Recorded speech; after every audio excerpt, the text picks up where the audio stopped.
ನಮಸ್ಕಾರ Karnataka. Welcome to true life news channel.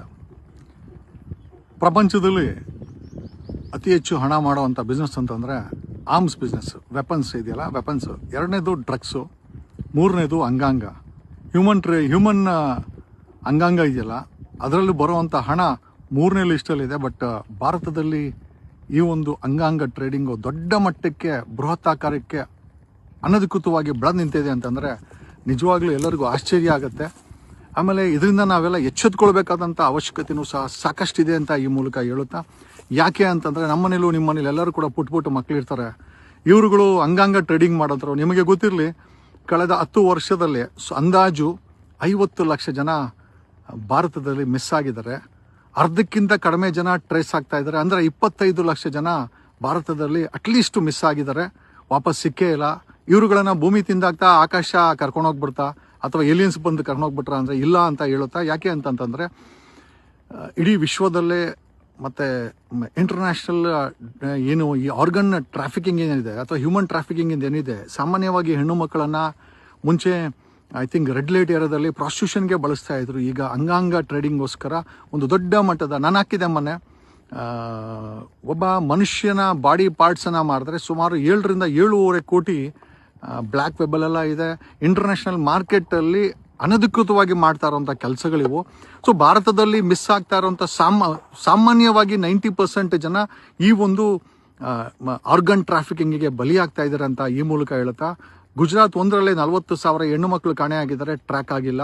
ಇಡೀ ಎಲ್ಲ ಸ್ಟೇಟ್ಗಳಲ್ಲೂ ಕೂಡ ಹೆಣ್ಣು ಮಕ್ಕಳು ಮತ್ತು ಜನರು ಕಾಣೆಯಾಗ್ತಾ ಇದ್ದಾರೆ. ದೆಹಲಿ ಒಂದರಲ್ಲೇ 2026 ಜನವರಿ 15 ದಿವಸದಲ್ಲಿ 807 ಜನ ಕಾಣೆಯಾಗಿದ್ದಾರೆ.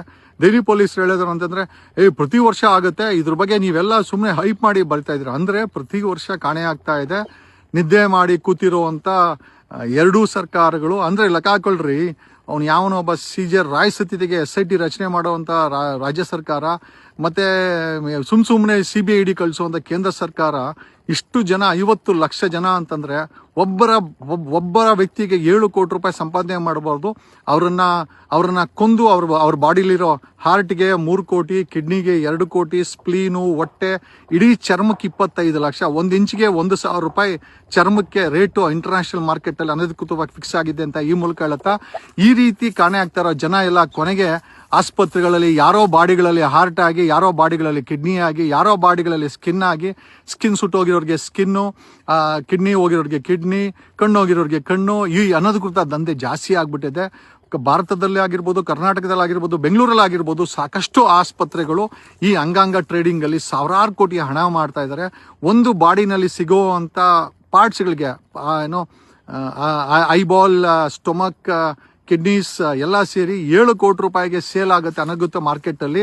ಇದು ರಾಜ್ಯ ಸರ್ಕಾರಕ್ಕೂ ಗೊತ್ತು, ಕೇಂದ್ರ ಸರ್ಕಾರಕ್ಕೂ ಗೊತ್ತು, CBIಗೂ ಗೊತ್ತು, EDಗೂ ಗೊತ್ತು, ಪೊಲೀಸರಿಗೂ ಗೊತ್ತು, ರಾಜಕಾರಣಿಗಳಿಗೂ ಗೊತ್ತು, ಅಧಿಕಾರಿಗಳಿಗೂ ಗೊತ್ತು. ಎಲ್ಲ ಗೊತ್ತಿದ್ರು ಸಹ ಈ ಆರ್ಗನ್ ಟ್ರೇಡಿಂಗ್ ನಡೀತಾ ಇದೆ. ನಿಮ್ಮ ಮಕ್ಕಳ ಬಗ್ಗೆ ಎಚ್ಚರ ಇರಲಿ, ನಿಮ್ಮಲ್ಲಿ ಹೆಣ್ಣು ಮಕ್ಕಳಿದ್ರೆ ಎಚ್ಚರ ಇರಲಿ. ಎಸ್ಪೆಷಲಿ ಪೇರೆಂಟ್ಸ್ ಇಲ್ದಿರ ಒಂಟಿ ಆಗಿರೋಂಥವ್ರು ಅಥವಾ ಸಿಂಗಲ್ ಪೇರೆಂಟ್ ಇರೋಂಥರ ಮಕ್ಕಳ ಬಗ್ಗೆ ಎಚ್ಚರಿಕೆ ವಹಿಸಲಿ. ಸಾಧ್ಯವಾದರೆ ಅವ್ರಿಗೊಂದು ಅಲಾರ್ಮಿಂಗ್ ವಾಚ್ಗಳನ್ನು ಅವ್ರನ್ನ ಟ್ರ್ಯಾಕ್ ಮಾಡಲಿಕ್ಕೆ ಈಗ ಮಾರ್ಕೆಟಲ್ಲಿ ಸಿಗ್ತಾ ಇದೆ.